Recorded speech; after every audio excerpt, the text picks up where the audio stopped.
française. Et aujourd'hui, effectivement, de manière régulière et de manière très sage, en tout cas, l'armée française, suite à la dénonciation formulée par le gouvernement burkinabé, a effectivement décidé de quitter le territoire burkinabé. Et ce qui est intéressant, les Burkinabés, dans cette situation, ont fait avec la manière. Donc ça n'a pas été des tapages et avec une dose d'arrogance comme on l'a vu ailleurs. En tout cas, ils ont prouvé là leur maturité, leur professionnalisme et leur sérieux. Parce qu'il y a des textes et on respecte les textes. L'accord qui a été dénoncé, l'analyse qu'on peut en faire, et on ne peut pas faire cette analyse-là sans rentrer dans le fond même de l'accord. Et l'accord, c'est un document de 8 pages qui contient 16 articles. Et dans ces 16 articles, il y a quand même 6 articles qui ont retenu mon attention. D'abord, c'est l'article 2 qui a quand même donné en quelque sorte les missions de cette armée qui résidait sur notre territoire. Et là, c'est bien stipulé clairement que c'est la lutte contre le terrorisme dans le Sahel. Ce n'est pas au Burkina seulement, c'est dans le Sahel. Et l'objectif premier, en tout cas, c'est le fait de décapiter les chefs terroristes. Et la tête de décapiter en tout cas les sommets, en tout cas des groupes terroristes, mais aussi fournir en tout cas ces pays-là et les différents pays en termes de renseignement. Mais il n'est pas question d'engager un combat sur le terrain, sauf si en tout cas l'armée burkinabé venait à le demander, ou bien en cas de force majeure. L'article 4 qui m'a quand même un peu touché, c'est le fait que ces gens bénéficient d'une immunité. Et d'une immunité, donc ça suppose que en tout cas, dans le cadre de leur mission, ils ne peuvent pas être inquiétés. Pire, à l'article 12, à son alinéa premier, c'est bien dit que dans le cadre de leur mission, s'ils venaient à détruire un bien quelconque, ou s'ils venaient à causer du tort ou bien un dommage quelconque, pouvant aller jusqu'à la mort d'homme, en tout cas, les deux parties s'engagent à ne pas traîner l'autre en justice. Ce qui veut dire que, bon, on ne pouvait même pas les amener en justice. Pire, à son alinéa 3, c'est bien dit que, même si ce tort est causé à un tiers, en termes simples, c'est-à-dire que, entre l'armée qui était là, s'il y a eu une action contre un pays, une action par exemple comme ça, où il y a eu destruction de biens, que ce soit par acte et par négligence, que l'action a eu lieu, ou bien du fait en tout cas de l'intervention, en tout cas, non seulement nous on ne peut pas les convoquer, on ne peut pas les traiter en justice, mais si c'est contre un autre pays, c'est le Burkina qui répond à leur place. En termes simples, ça veut dire quoi? Par exemple, si dans le cas de leur opération, ils venaient à détruire un bien, par exemple un avion d'un autre pays qui passait par là et par négligence ou par ignorance, ils arrivaient à tirer sur cet avion-là, c'est le Burkina Faso qui est traîné en justice et non pas l'armée française. Et l'article 11 montre clairement qu'ils ont la possibilité de développer un réseau de communication parallèle, où en tout cas le Burkina peut ne pas avoir son mot à dire. Et l'article 13, enfin, nous fait comprendre que dans le cadre de cette lutte-là, si toutefois il y a quelqu'un qui a appréhendé, par exemple un prisonnier ou bien un terroriste quelconque, le traitement réservé à ce monsieur-là, s'il est transféré à l'armée burkinabé, ce traitement est dicté, en tout cas par l'armée française. D'autant plus qu'il y a un certain nombre de règles qu'on ne peut pas franchir. Et tous ces éléments, font que je me suis demandé, est-ce qu'un tel accord pouvait être signé, en tout cas, et se dérouler sur le territoire français? Je n'en pense pas. Et la lecture qu'on peut en faire aussi, c'est dire que il est grand temps que les pays comprennent que l'Afrique de 1960, ce n'est plus l'Afrique de 2020. Il fallait nécessairement revoir les accords. Non, c'est même pas c'est revoir même la politique française de l'Afrique. Parce que moi, ce qui me décourage, c'est le fait que jusqu'à présent, la France n'a pas pris en tout cas la mesure de la situation, parce que la France est toujours restée dans cette situation, dans ce sens-là de dire que non, bon, les Africains sont manipulés par la Russie, sans pour autant analyser en profondeur ce qui est dit et ce qui est fait. Quand je pose par exemple la question objective du franc CFA, c'est un problème sérieux. Quand je pose par exemple la question des multinationales. Vous prenez par exemple les ports de l'Afrique de l'Ouest. Si c'est pas Bouygues, c'est Bolloré, en tout cas c'est des groupes français qui les gèrent. Quand je prends par exemple la question même de l'intrusion dans la politique africaine, il n'y a pas un président africain qui est élu et sans que, en tout cas, la France ne donne sa caution. D'accord. Et tous ces éléments-là, moi je pense qu'il est grand temps qu'on les change parce que nous il ne faut pas rester dans cette histoire de lutte inutile ou bien une forme de xénophobie. Non, nous ne sommes pas dans cette logique. C'est qu'on veut, c'est vraiment des relations d'égal à égal pour que chaque peuple puisse trouver son compte. Je dirais l'armée française, la politique française en Afrique, c'est pas ça qui module la décision de nos autorités. La preuve, c'est que depuis longtemps, ces manifestations existent. Ces manifestations existent, mais n'ayant pas eu d'effet auprès des autorités de l'époque, nous ne pouvons pas dire que les décisions d'aujourd'hui sont modulées par les manifestations sur le terrain. Mais à ce qu'à cela ne tienne, bon, nous saluons d'abord les décisions, c'est des décisions courageuses, mais le plus important, c'est pas de prendre la décision. Le plus important, c'est d'assumer la décision. Et assumer la décision amènerait donc le peuple aussi à accepter d'assumer les décisions que nos autorités sont en train de prendre. Et c'est là où je me pose beaucoup de questions. Est-ce que le peuple est prêt? Est-ce que les poignées de main de manifestants qui dénoncent à longueur de journée, est-ce que c'est eux qui représentent le peuple réel qui est prêt à assumer les conséquences des décisions courageuses de nos autorités? C'est là où il se pose la question. Donc il ne faudrait pas qu'on amène les autorités à prendre des décisions. Nous sommes là, nous les encourageons, alors qu'en réalité, au fond, on n'est pas prêt à assumer avec ces autorités les décisions qu'ils prennent. Donc pour moi, il va falloir... Alors c'est une invite que vous lancez à l'endroit de ceux-là qui chaque fois sortent pour demander le départ de l'armée française. Il faut se préparer en conséquence. Ça c'est une chose. Il peut continuer à sortir, mais je tiens à dire que ces sorties-là ne modulent pas les décisions. Mais ce qui est important... Il y a trop de pression, il faut le rappeler dans les rues. J'ai déjà dit ici que le pouvoir qui est là n'est pas un pouvoir de la rue. Ah bon? Et aucune décision prise par ce pouvoir n'est venue de la rue. Ça, le président Traoré l'a toujours reconnu. Le président Traoré, non, il ne l'a pas reconnu. Il ne reconnaît pas que c'est grâce aux manifestations de la rue qu'il a pu avoir le pouvoir. Non, il ne l'a pas. Je ne sais si vous avez un passage où il a dit clairement que c'est grâce aux manifestations de la rue qu'il a eu son pouvoir. Vous le faites. Vous avez au moins suivi le deuxième discours le jour du coup d'État. Oui, ils ont demandé au peuple. Ils ont appelé au peuple de s'assumer des sorties pour soutenir. Et il a dit clairement dans son... pour éviter l'effusion de sang. Sinon, il a dit que... C'est aussi une manière de dire que quand même... En moins de 30 minutes, ils auraient pris le pouvoir si c'était pour l'affrontement. Il l'a dit dans son... Ça, c'est des paramètres qui existent. Donc, pour dire que le plus important pour moi, c'est la capacité du peuple à assumer avec les autorités les décisions qu'ils sont en train de prendre. Mais ce n'est pas la capacité de manifester ou de tout le temps être dans la rue, parce que nous perdons énormément d'énergie. Aujourd'hui, ce qui nous arrive, c'est nous-mêmes qui l'avons créé. Parce que lorsque vous voyez ce qui se passe dans la vie quotidienne, ce n'est pas le fait de la présence de l'armée française ni de la France qui fait que... Le problème, ce n'est pas la France. Oui, toute la corruption qui gangrène notre société, est-ce que c'est la France qui nous insuffle cette corruption?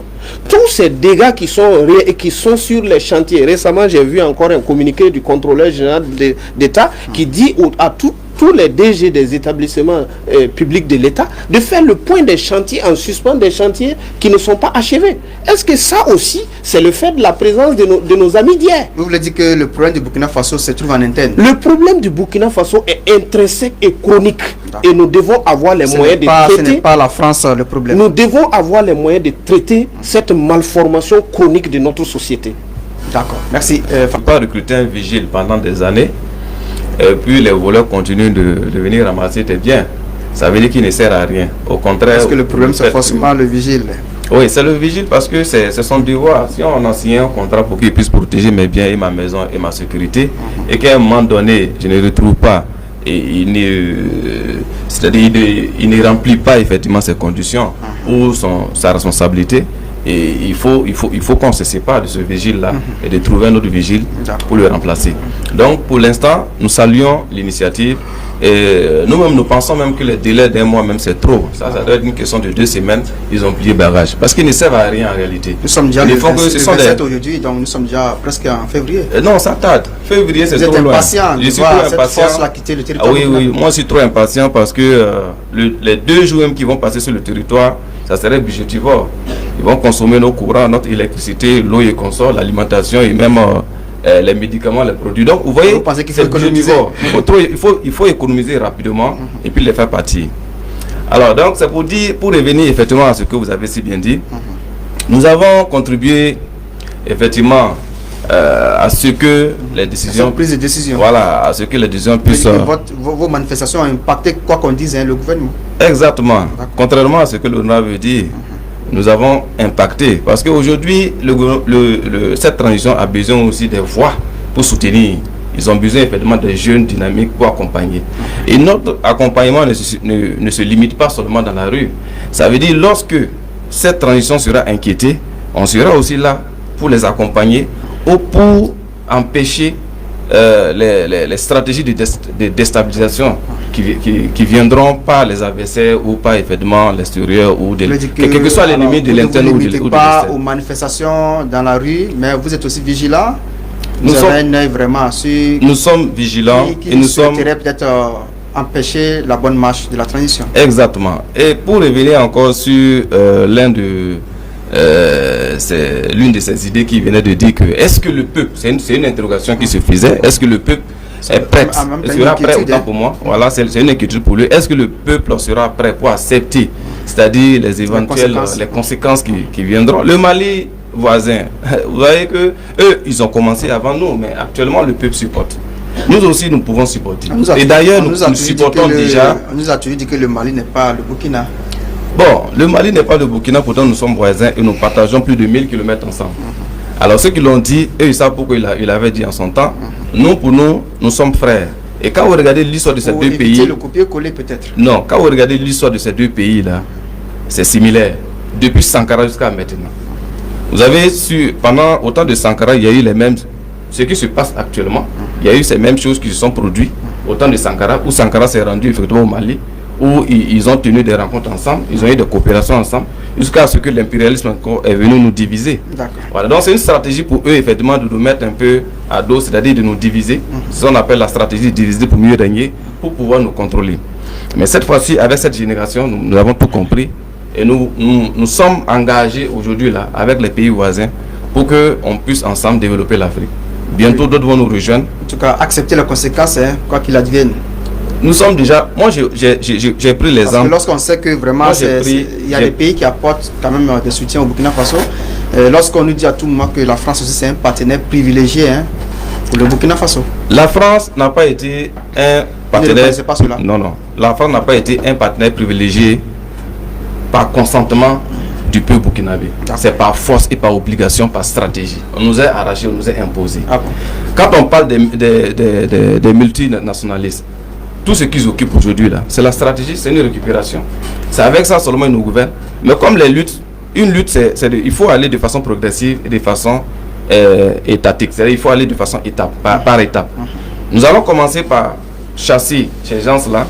Je crois que l'ambassadeur, lui, il a déjà pris son vol. Sa force sabre va le rejoindre bientôt. Et ensuite, les guéguerres qui sont entre nous, ou du moins les comportements à déplorer là, nous allons effectivement revenir sur ça pour essayer de voir comment nous allons marcher. Commencer par là? Non. On ne peut pas se trouver dans les fourmis pour enlever des fourmis. Il faut effectivement sortir de ces fourmis là avant d'enlever les fourmis qui sont accrochées sur les habits. Donc pour le moment, on était dans des manias, comme on le dit, c'est un jargon familier. Et ceux-là qui constituaient effectivement notre obstacle, ce sont ces gens qui s'ingèrent dans notre politique, qui s'ingèrent dans notre gestion, qu'il faut déjà écarter. Et entre nous, on saura comment s'entretenir pour développer maintenant notre pays. Ou pour écarter ceux-là qui ne s'inscrivent pas évidemment dans le développement de ce pays-là. D'accord. Yeli Monica, parce que parfois au Burkina Faso, on n'applaudit jamais l'homme à sa présence et après les morts qu'on reconnaît les efforts faits. Mais la dame là, elle a contribué activement et sans aucun soutien venant d'ailleurs. Mais elle l'a fait pour le Burkina Faso. Il faut le reconnaître, il faut saluer, il faut l'encourager. Il faut dire que la décision, elle est courageuse. Et la France, c'est le pays qui a colonisé le Burkina Faso. Si nous regardons, nous partons fouiller dans l'histoire. Je ne dis pas que la France n'a pas apporté grande chose au Burkina, mais elle a fait plus de tort et de mal à ce peuple que de bien. Vous savez, hier, c'est cette même France qui imposait nos chefs d'État. C'est cette même France qui nous dictait les lois à prendre. C'est cette même France qui passait par les organismes internationaux pour faire passer un certain nombre de comportements qui mettaient en mal nos mœurs et nos traditions. Aujourd'hui, c'est la question de la force sabre. C'est vrai, mais moi je ne vois pas le problème seulement uniquement qu'au niveau de la force sabre. Je regarde le problème dans sa globalité. Il faut que nous soyons plus courageux que cela pour revoir tous les accords que le Burkina Faso viendrait ou à signer avec la France et les autres pays, comme on appelle, et les autres partenaires. Parce que tout accord qui n'arrange pas ce peuple doit être revu et doit être annulé et proposer des nouveaux, comme on appelle, et des nouvelles propositions, quitte à ce que ce pays soit d'accord ou pas, ses partenaires soient d'accord ou pas. S'il n'est pas d'accord, il circule. Est-ce que ce n'est pas un processus? Est-ce que ce ne sont pas des étapes aussi? Oui, mais déjà, nous saluons cette démarche. Est-ce qu'on peut tout faire en même temps? Non, on ne peut pas tout faire en même temps. Et Fabrice l'a dit, une lutte est progressive et elle est méthodique. Maintenant, le fait de pouvoir déjà dire à la force sabre de quitter et de demander à la France avec la diplomatie et la manière de changer son ambassadeur, c'est une manière de dire à la France que plus jamais, les choses ne seront plus jamais comme hier au Burkina Faso avec vous. La génération a changé, les mentalités ont changé, les réalités ont changé. La jeunesse du Burkina Faso a fait plus de 60 ans dans la misère. Les femmes du Burkina Faso ont fait plus de 60 ans, elles partent, comme on a plus à des kilomètres pour chercher de l'eau potable. Tout ça, c'est la France. Je vais en venir à quelque chose. Parce que vous voyez, c'est pas la France qui doit venir creuser les puits pour nous. C'est pas la France qui doit venir faire la route pour nous. Mais nous avons été pillés, nos ressources ont été pillées depuis la nuit des temps. Et si on avait ces ressources-là, malgré nos mauvais comportements, on allait pouvoir faire quelque chose. Ça, c'est un. Et deuxièmement, l'honorable a soulevé un problème très important. Le problème du franc CFA. Ou bien c'est le professeur qui l'a soulevé. Il faut que nous partons vite avec ce problème de franc CFA. Il faut que l'Afrique, comment on appelle, occidentale, ou les pays francophones aient leur monnaie, ou individuellement, il faut que le Burkina Faso ait le courage. Le président Emmanuel Macron a dit ouvertement ici que ça dépend des autorités burkinabées. Oui, mais au fait, c'est que la France a toujours manipulé le monde à travers les langages. Et à l'époque, on n'a pas suivi la réaction du président Kaboré. Mais ce qu'ils disent, le président Kaboré a dit haut et fort à Lomé qu'il faut qu'on aille, comme on appelle, on quitte la monnaie et le CFA. Il l'a dit clairement. Et ça a été, comment on appelle ça, ça l'a coûté très cher. Je dis et je vais le répéter ici, Roch Marc Christian Kaboré a été un grand président pour le Burkina et il demeurera dans l'histoire pour ce pays-là. Il a posé des grands chantiers et il a fait des grandes choses. Même si le terrorisme et l'insécurité est venu mettre en mal ses efforts, ce président a fait beaucoup de bien à ce pays-là. Donc pour terminer, il faut dire que la transition qui est là doit tout mettre en œuvre, comme nous l'a dit, de s'assumer. Les conséquences vont arriver. Le Burkina n'a pas encore atteint les pics de la crise, que ce soit sécuritaire ou économique. C'est parce que quand on va atteindre... C'est ce que le président Traoré a dit. C'est quand on va atteindre les pics. Non, c'est quand on va atteindre les pics que ça va rechuter. Et aujourd'hui, il ne faut pas que... Parce que nous connaissons aussi le Burkinabé. Ah bon? Je m'excuse de le dire. Qui est le Burkinabé? Nous sommes aussi souvent versatiles face à un certain nombre de situations. Quand la crise économique va commencer à se positionner, on n'a même pas besoin d'être un spécialiste. Nous devons savoir que le prix du carburant va s'augmenter. Il faut se préparer à cela. Nous devons savoir que le prix du gaz va s'augmenter. Parce que le gouvernement ne peut plus tenir la subvention. Et déjà, avec les partenaires, c'est coincé. Ils sont en train de nous charger des taxes. Si nous sommes prêts à supporter toutes ces conséquences, si le peuple est résilient, si le peuple est réellement déterminés à se mettre dans la ligne patriotique pour faire sortir le Burkina Faso des mains de l'oppresseur. Parce que toute lutte a ses conséquences et ses avantages. Et il faut assumer les sacrifices. Nous voulons ce patriotisme n'existe pas encore au Burkina Faso selon vous? Mais non, le patriotisme n'est pas seulement que comme on appelle que sur la bouche. Nous avons vu des gens clamer ici Sankara, mais dans leur comportement, ils font autre chose. C'est des, j'allais dire, c'est des bourgeois.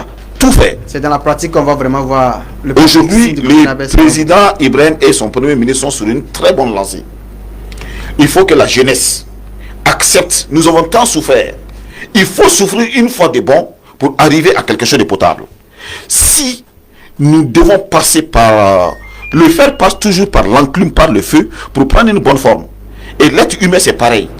Donc, même individuellement, là, toute séparation crée des problèmes, crée des difficultés. Avec ton frère, avec ton ami, avec, vous m'excusez le terme, avec une copine, une amie, s'il y a séparation, quelle qu'en soit la forme, les premiers moments sont douloureux. Il faut savoir puiser de l'énergie pour supporter.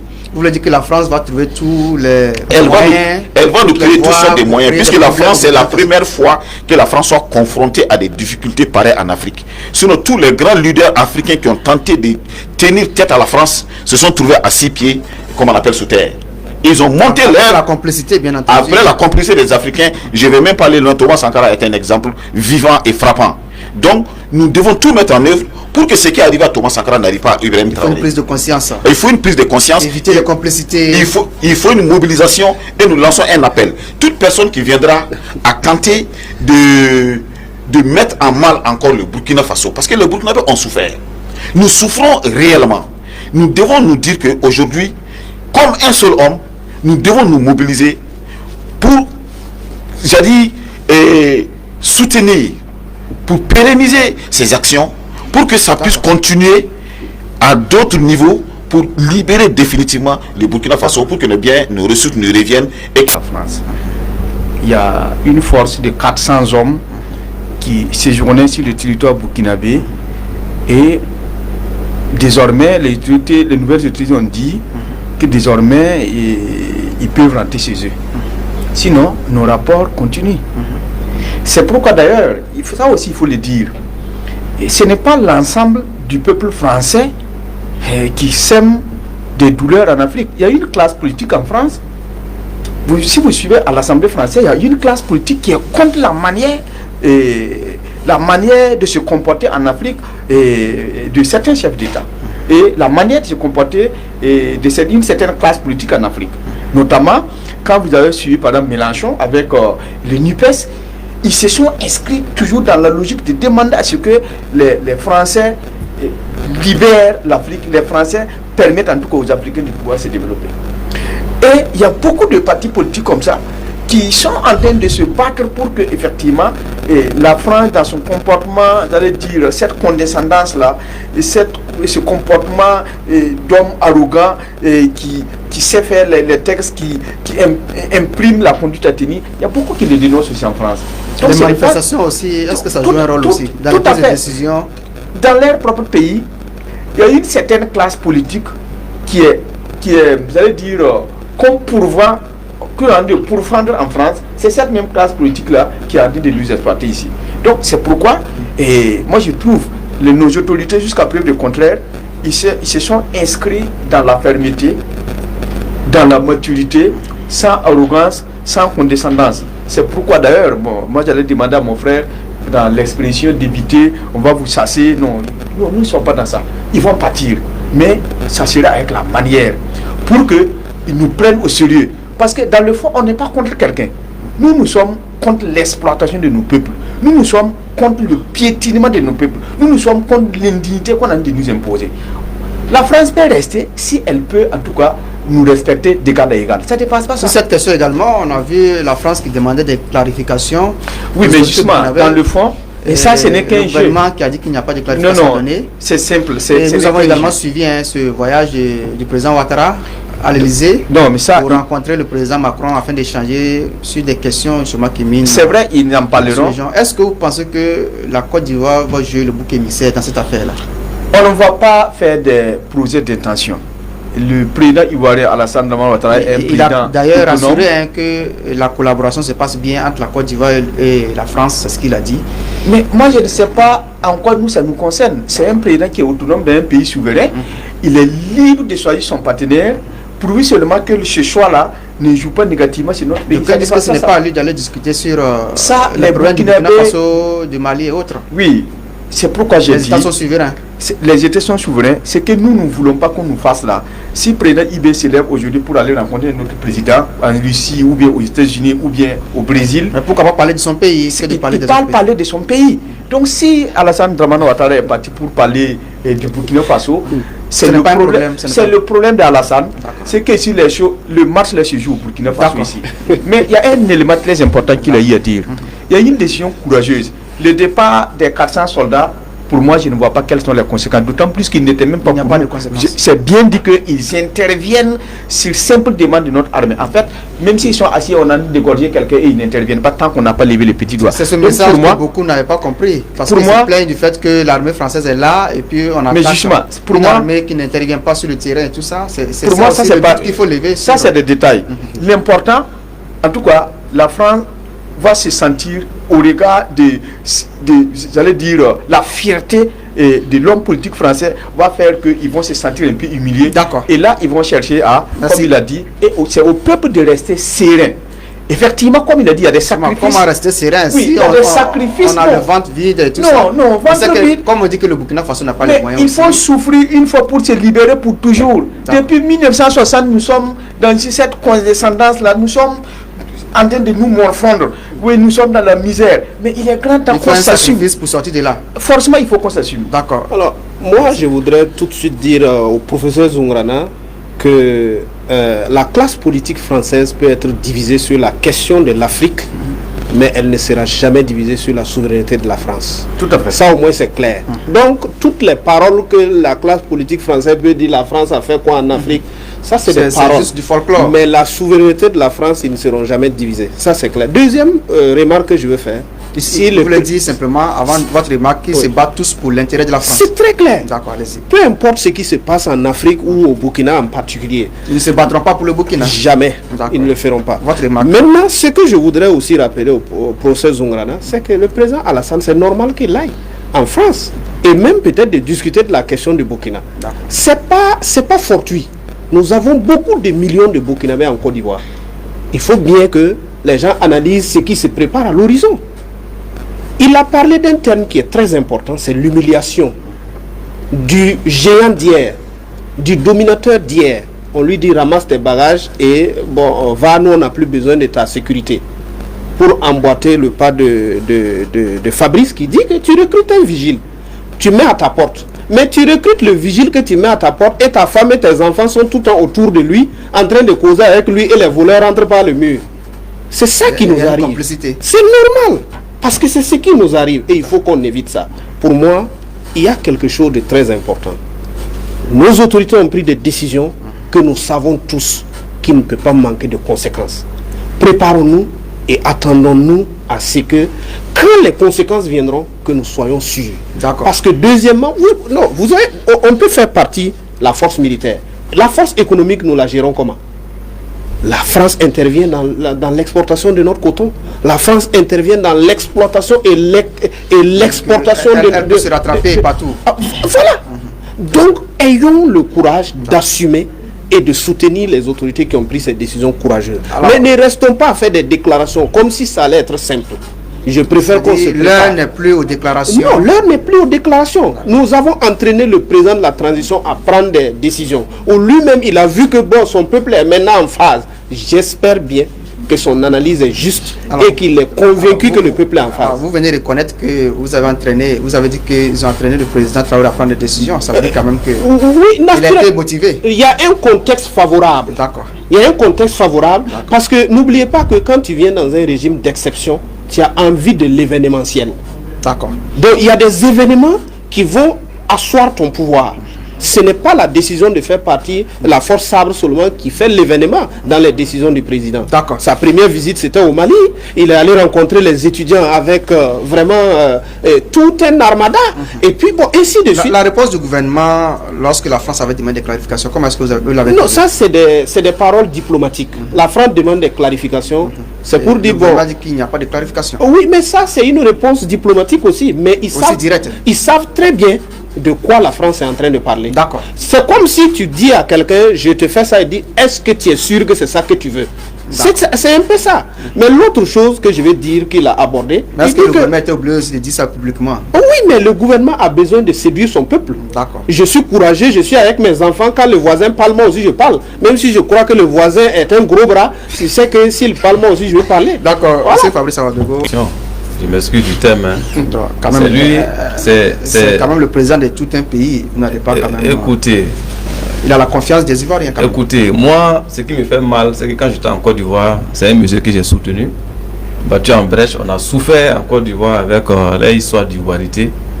On a été malmenés grâce à ce monsieur-là qui revient maintenant nous embourber et qui est le pilier effectivement de l'impérialisme pour nous détruire carrément. Ce n'est pas à sa première tentative. Vous avez pour le Mali, dès que les Maliens ont dit aux Français de libérer le Mali, il s'est rendu aussi encore à Paris. Et quand il est revenu de Paris, on a connu ce que les gens ont fait là-bas. En même temps, ce sont les mercenaires qui sont partis pour vouloir déstabiliser. Et quand nous avons demandé aussi à ce que les 400 miniers maquillés en militaire sur notre sol bouge, il est encore à Paris pour voir son patron, pour voir dans quelle alternative. Vous pensez que ce n'est pas normal? Pour nous, c'est même pas, ce n'est même pas envisageable. Non, ce n'est même pas envisageable. Il ne devait même pas aller en France pour parler au nom d'un pays voisin. Il peut aller en France pour parler de la Côte d'Ivoire, pour parler de comment en tout cas, il a dit que la collaboration se passe bien dans son pays. Oui, la France. C'est pour cela que je dis, il a le droit d'aller vendre la Côte d'Ivoire à n'importe quel prix. Mais il n'a pas le droit de s'ingérer dans notre affaire. C'est une ingérence. C'est une ingérence. Il pense que la case de son voisin est en train de brûler. Il faut apporter de l'eau. Aussi cela, peut-être l'inquiétude qu'il a. Si Alassane s'inquiète tant de son voisin qu'il ouvre les frontières qu'il a fermées depuis longtemps. Lorsque Roch-Marc, le président Kabore est au pouvoir, il a autorisé à ce que les frontières soient ouvertes. Mais lui, il a toujours maintenu la fermeture de ses frontières. Et un monsieur comme ça, vous pensez qu'il se soucie de quel voisin? D'accord. Au contraire, il se soucie de ses intérêts. D'accord. Parlant de la clarification française, de la France à l'endroit de nos autorités. Les autorités ont été catégoriques en tout cas. Bon, moi, d'abord, je félicite cette sortie pour nous montrer effectivement leur détermination, parce que nous, ça nous permet aussi de nous consolider dans notre ferme décision d'accompagner. Donc, il fallait gérer ça diplomatiquement. Il n'y a pas une question diplomatique dans cette histoire, puisque Macron a parlé de ça de façon sur les antennes, c'est-à-dire à la télé. Il faisait de ça, je ne sais pas quoi là, c'est-à-dire il parlait de ça partout. Et ça revient à dire, quand vous avez, ça revient encore à clarifier le passage du secrétaire d'État français qui disait que au Burkina, que la décision revient au Burkina, c'est-à-dire aux autorités burkinabées, si oui ou non et que la force utiliser la voie diplomatique aussi pour résoudre la question du départ. Et aujourd'hui, on vous transmet une correspondance, vous venez nous dire de clarifier comme si c'était en Toula ou bien en Fulfodé qu'on a écrit l'affaire. Vous comprenez que c'est difficile en réalité. Ça veut dire qu'ils ne veulent pas partir. Ça montre en réalité comment ils ont plus d'intérêt en Afrique que nous les avons sous nos dos ici. D'accord. Donc pour cela... Vous voulez dire que la France a plus besoin de nous, c'est ce qu'ils veulent dire? Oui, la France a trop d'intérêt au niveau du Burkina, au niveau même de l'Afrique. La France a plus besoin de l'Afrique que les Africains ont plus besoin des Français. Parler de Houphouët-Boigny par rapport à Sankara. D'accord. Nous avons vu ce que Houphouët-Boigny a joué comme rôle par rapport à la gouvernance de Sankara. Les bâtons, les trucs qu'il a fait pour empêcher Sankara de bien gouverner, et la fin, nous la connaissons. Et aujourd'hui, il y a des jeunes lumières dans qui sont des voisins de Alassane Dramane Ouattara, qui sont en train de faire des choses extraordinaires pour leur peuple que Dramane ne parvient pas à faire. Il est en train de vendre la Côte d'Ivoire avec des PPP pour construire. Les Ivoiriens ne mangent pas les goudrons, ils ne mangent pas la lumière. Voilà, le développement, c'est les ventes. La route aussi précède le développement. Mais bien sûr, je suis d'accord. Mais si vous écoutez les Ivoiriens à la base, beaucoup ne se retrouvent pas dans sa politique. Ah bon, et j'ai suivi. Est-ce que vous avez oui, j'ai suivi. Oui, mais non, je ne vais pas. Est-ce que le développement n'est pas visible quand même? Non, mais c'est ça que j'ai dit. Si on met en goudron tout Ouagadougou, on met les lampadaires partout à Ouaga, tout, et tu rentres chez toi, tu n'as pas à manger pour donner à tes enfants, tu ne verras pas la lumière. Donc, il faut un minimum. Et c'est ce minimum nous sommes. C'est ce minimum nous sommes. Importantes. Non, je n'ai pas dit ça. Alors, vous venez. Non, je n'ai pas dit que les infrastructures ne sont pas importantes. Je voudrais rappeler à Yacouba que Alassane a augmenté le salaire de ses fonctionnaires. Vous le reconnaissez au moins ça? Moi, je ne reconnais pas ça. Ah bon? Non, je ne suis pas un fonctionnaire ivoirien. Je ne suis pas un fonctionnaire ivoirien. Mais la Côte d'Ivoire, la politique ivoirienne, c'est un peu comme la politique française. C'est-à-dire qu'ils puisent ailleurs pour construire la Côte d'Ivoire. Si vous voyez depuis l'indépendance... Mais ce sont les autorités quand même qui défendent leurs intérêts. Oui, mais ils défendent leurs intérêts, mais il ne faut pas qu'ils empêchent les autres de défendre leurs intérêts. C'est là où il y a problème. Parce que si vous considérez et vous analysez leur manière de faire les choses, c'est-à-dire qu'ils veulent empêcher les autres de développer leur stratégie, ils veulent empêcher les autres de voler au secours de leur peuple, au détriment de eux uniquement que leur façon de voir les choses. Ça ne marchera plus. Alors, mais lorsque vous dites qu'Alassane ne fait rien pour la Côte d'Ivoire, non, ça, je m'excuse, je peux les retirer. Voilà. Mais de toute façon, je ne suis pas ivoirien, qu'il fasse quelque chose pour la Côte d'Ivoire ou pas, ça n'engage que lui et les Ivoiriens. On ferme cette parenthèse. Et je reviens. Maintenant, je reviens vous dire, le Burkina Faso est un pays souverain. Nous avons un régime, même s'il est venu par coup d'État, aujourd'hui, il a le soutien d'une grande partie de cette population. Et nous devons travailler pour qu'elle réussisse sa mission. Parce que le contexte dans lequel on se trouve là, quelqu'un va me dire à moi que le fait de dire à Sabre des partis que ça ne fait rien à la France, mais c'est pas vrai. Ah bon? Ah non, c'est pas vrai. Puisque leur présence au Burkina Faso ici là, il faut écouter les spécialistes des questions africaines sur France 24 ou sur RFI ou sur d'autres plateaux. Ils vont vous dire clairement que mais la France perd gros en faisant bouger la force du Burkina. Ils ont les renseignements à partir du Burkina Faso.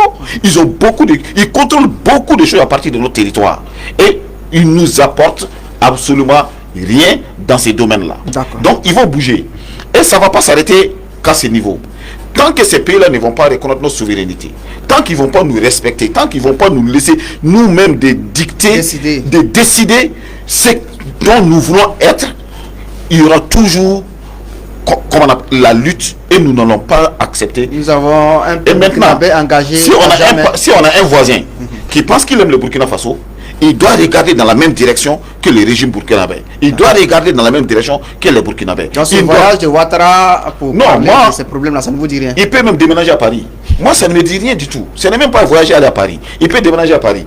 Le voyage d'Ibrahim Traoré, c'est ça qui m'intéresse. Si on me dit demain matin qu'Ibrahim Traoré doit aller à Paris, je peux m'inquiéter parce que c'est mon président et je sais qu'il a quelque chose dans son sac pour le Burkina. Merci. Et là, je lui demanderai pour terminer d'être très très vigilant avec certains voisins et d'être très très vigilant. C'est un conseil que vous lui donnez. Mais bien sûr, il est mon président, mais je suis son grand frère. Donc, je lui demande d'être très vigilant et très très vigilant dans sa démarche politique avec certains. C'est vrai, c'est bon de faire de la diplomatie, mais il y a des moments il faut rougir les yeux, comme Goïta l'a fait. Vous voulez dire qu'il doit diminuer ses déplacements? Pour moi, il ne doit même plus sortir hors du Burkina. C'est clair et c'est net. Si c'est moi, il ne doit plus sortir hors du Burkina. Il doit rester ici. S'il y a des missions, il y a des ministres des Affaires étrangères, il y a les premiers ministres, il y a d'autres personnalités qui peuvent faire les déplacements. Il n'a qu'à rester concentré sur les réalités du Burkina. Merci. Alors,